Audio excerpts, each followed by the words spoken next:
Good morning, or yes, it's still morning. It's still morning. It's been a big day so far. I've just been puttering around. I'm Hannah. This is Sweet Fern Homestead, and right now I am just like in the middle of a lot of stuff. I am browning up some turkey to do a dinner. Here, let me tell you about dinner in this house. We have a lot of food sensitive kids, and I don't mean allergies. I mean like really struggle with eating certain foods. So tonight I'm browning some turkey and then adding some spices, and I have a ton of fermented salsa that we still need to work our way through. So I'm gonna make like a tortilla casserole. So it's sort of like enchilada pie kind of thing. Yeah, you know what I'm talking about, right? And I'm going to do that with corn tortillas, some beans, the turkey, and then one of my kids won't eat that. So I am going to reserve some of the ground meat out for him, and I will make him a quesadilla with just the corn tortillas, cheese, and the turkey. One of my other kids has recently decided to be a vegetarian, so I will probably just do a quesadilla. So I will deconstruct the meal. And that's what I found to be the most helpful thing that I can possibly do when cooking for super food sensitive kids. I don't expect them to be this way forever, but it's a real thing, and it's not something to be overlooked. They were raised with whole foods. They were raised eating really well, being introduced to kale and lentils and all sorts of things. And as they got older, they started to kind of limit what they were eating down to like a really small amount of food. So I just have to pinpoint those foods and then try to make a really nice meal that we love to eat. Like Dave and I and Chloe and one of the kids, Lucas, loves to eat it too usually, but he's starting to get food sensitive too. And I just believe this is part of growing up. It's not something to worry about. They will grow out of it, most likely, and if they don't, eventually they're gonna be cooking their own food, so you won't have to worry about it. All right, let me get that meat real quick. Okay, I wanna show you something that I did, a little experiment that I did. So these have just been soaking. These are leeks that I planted. This is about, I don't know, maybe a quarter of them. There might be a few more than that, about a quarter.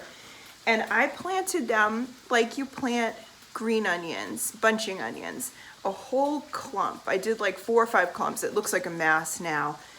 And the idea was to harvest them young. Then what happened is they never really reached a size where I felt like it was good to use them. So then I heard that you could possibly overwinter them. I'm in 6A. So I just let them stay, and I had green onions next to them. Well, everything did amazingly well, survived the winter, and then just turned into these gorgeous leeks. Now, obviously they're not big leeks like you might think of with leeks. I think these have the most incredible flavor when they are young and tender. I'm going to do this all the time now.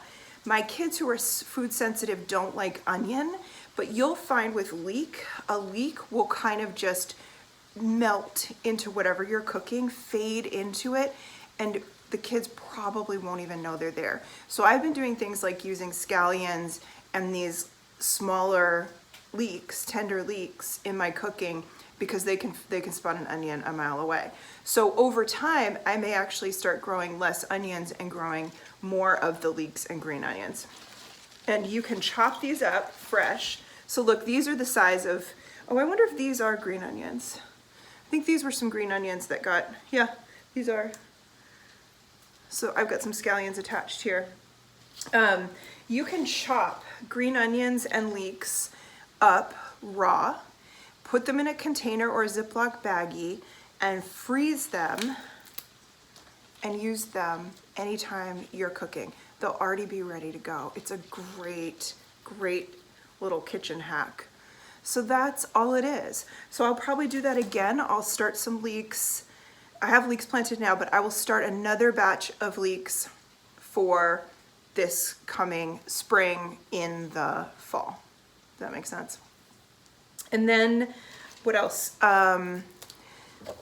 Then the leeks that are starting to put up their scape and flower, just like garlic does. You can cut off that scape, you can use that whole thing.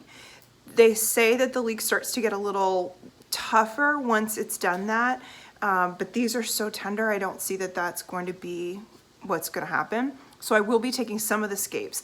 Then on one bunch of them, I'm going to let them flower and seed. And so I need a bunch of them to kind of do this to get enough.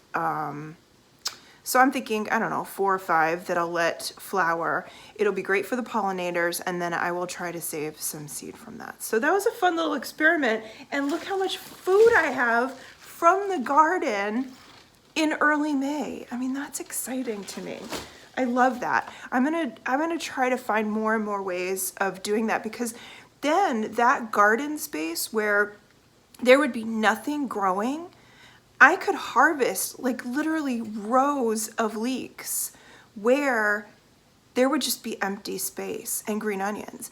I could harvest my leeks and green onions for the year from that harvest before I'm even putting anything else in the ground. That's exciting to me. I like stuff like this. The other wonderful thing is that often the green part, the dark green part of a leek gets really tough and hard to use, and you end up just putting it in stock. But when it's tender like this, you just go ahead and use it, again, just like you would a green onion. If I were to kind of rinse that better and get the dirt off, that could go right into my bag of veggies to make stock with. This will definitely go in. I don't know if I'm gonna be too lazy to do that. I'll put it in the water and let it soak. And then I just chop them just like I would scallions. Just nice and thin.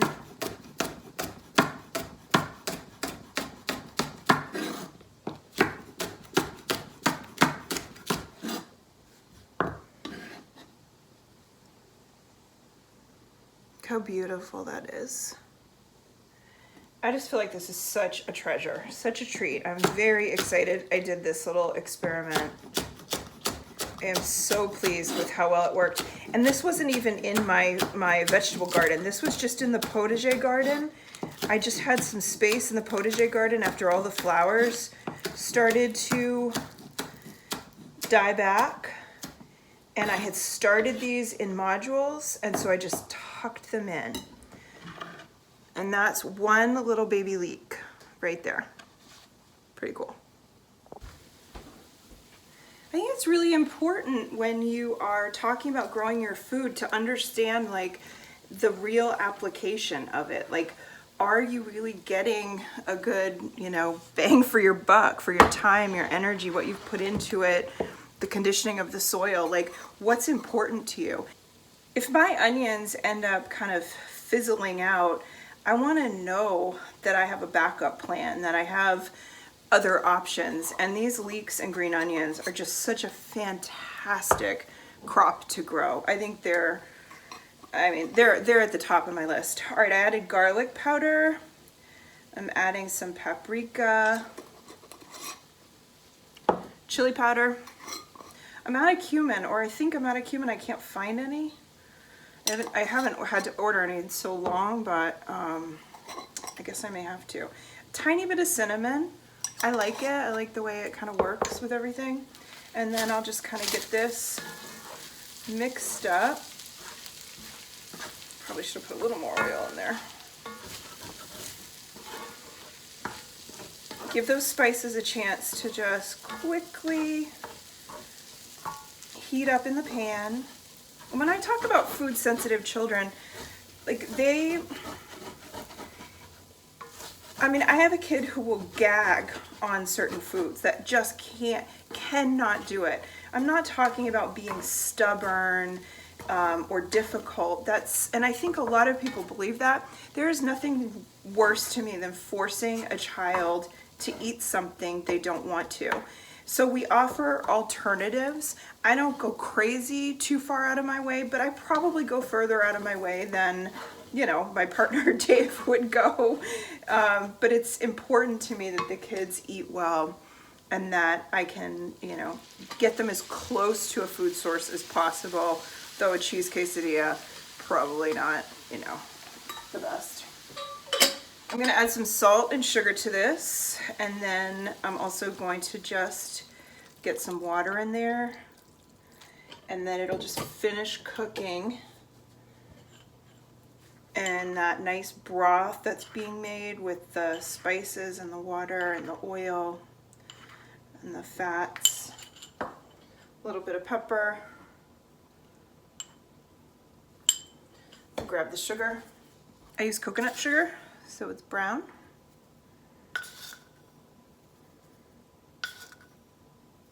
I might use maple syrup for this too. I'm out of maple syrup for the first time in like a year. And that's the... Yesterday was like 63 degrees and today I am freezing in my sweater. I'm freezing in my sweater. I don't even get it. I decided I'm gonna add some green olives to the meat. I'm just gonna chop them up. The meat's already cooled, so it's just sitting here on the counter, ready to assemble the enchilada pie, tortilla casserole. I don't even know what to call it still. Tortilla pie. Okay, so I'm gonna have to come up with a decision on what I'm calling it soon. Okay, I'm gonna add this to the meat. I have my supplies ready to go. I've got my tortillas, fermented salsa. I've got a little fake cheese. It doesn't really need it, it's not necessary, but if I'll just add a little bit in for flavor. No, the last time I made this, Dave didn't even miss the fact that there wasn't cheese in it, and he could absolutely add cheese to his own. I also could make two of these, make them two tiny ones rather than this one big one. And that way I could do one with cheese and one without. Okay, I'm just using refried beans. I've used whole beans, and this is just so simple to put together. And it's not even 1 o'clock in the afternoon, and this will be ready to go for dinner. This is the fermented salsa that I made. You could use a regular salsa, you could use enchilada sauce. It is so good with this fermented salsa. Basically what the fermented salsa is, it's like opening up summer. It's like you've got fresh tomatoes. I've had these in here, I didn't write the date, but since summer, since, you know, when harvest of tomatoes happens, whenever that is, it is just like, I will do this again next year. I can't believe how long they've lasted. I have so much salsa in the fridge, you guys.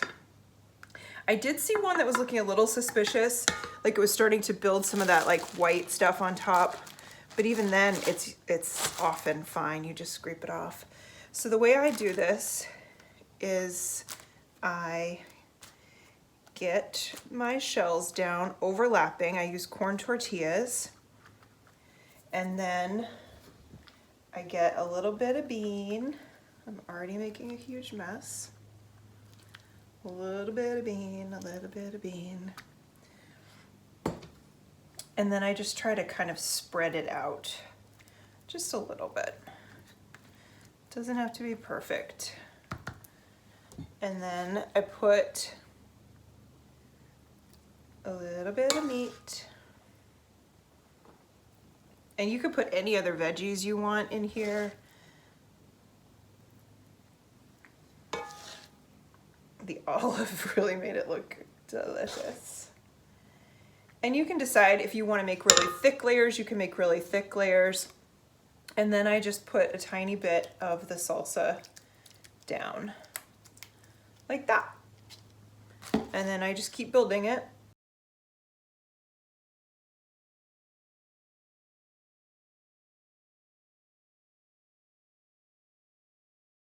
So at the very end, you'll get this last layer on, and then you do want to cover it with salsa, otherwise the tortillas on top will get really crunchy. If I had any greens growing, I would serve this with like a handful of dressed baby greens. I love that. next to the tortilla casserole enchilada pie. What am I gonna call it? I'm gonna figure it out. I'm gonna figure it out. I'm gonna have to, because I gotta write the title of this video somewhere. All right, I will figure it out. And if you have any questions about food sensitive children, I kind of made that term up, I believe. I don't think that's an actual term. It's just what I call my kids, food sensitive. Let me know down in the comments. We can chat about it. And if you have any tips, if you're feeding food sensitive people in your family, and of course this could include allergies. I would be included in the allergy department as well as my daughter. Let me know. Tell me how things are going for you, and what things you're doing, and how you make it all work if you're feeding a larger family and everybody needs to eat a little bit differently. How do you make that work? I'm really curious, and I think it's a great conversation to have. As always, thank you for being here. If you're new here, I'd love to have you subscribe. If you enjoyed the video, you can hit the thumbs up button to help support the channel. Very simple way to support channels on YouTube. Subscribe, thumbs up, leave a comment. It means the world to us. Thank you for being here. Appreciate you.